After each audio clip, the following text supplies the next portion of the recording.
The top menu bar is going to be the main navigation structure for most of these SharePoint sites. So you see this top menu bar here.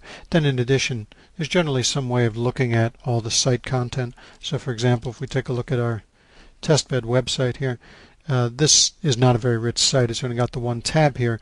If we choose to view site content, it's going to take me to a different web part page where I can see it's basically a summary of all the content on this particular site.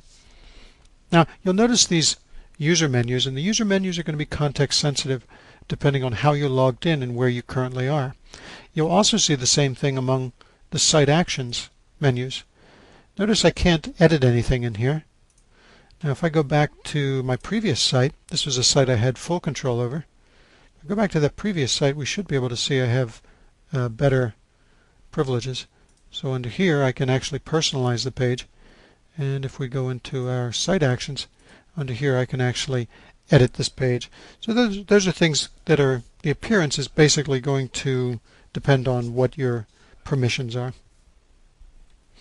Now all of these sites can be considered essentially just the same structure, but just depending on what template you choose when you create the site, you'll get different look and feel.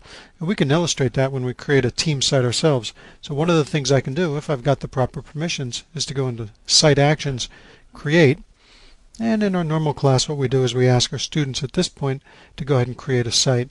So we'll go ahead and create a site here. I'm just going to call this Sample Site 2. So I've chosen again Site Actions. Within Site Actions I chose Create.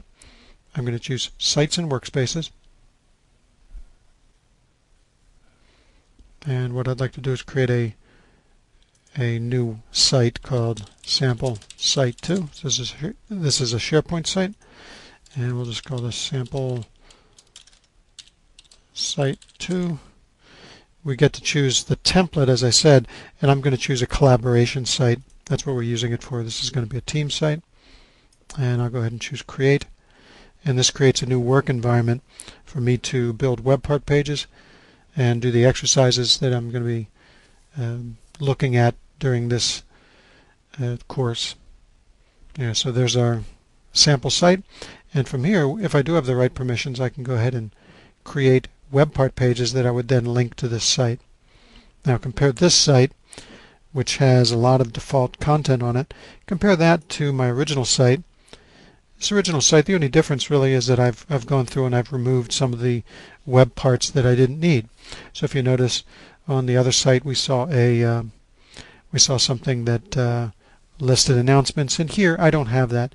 Also here I have a link web part in which I put some of my favorite websites, but that's something that was not on the previous site.